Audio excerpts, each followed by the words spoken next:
Om vi drikker meget kaffe?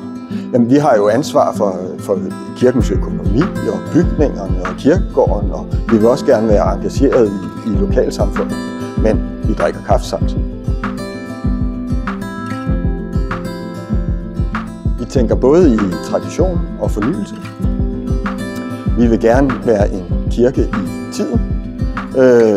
Derfor så har vi både traditionelle gudstjenester, men vi prøver også at forny os og have for eksempel rock- og popgudstjenester og måske også en countrygudstjeneste.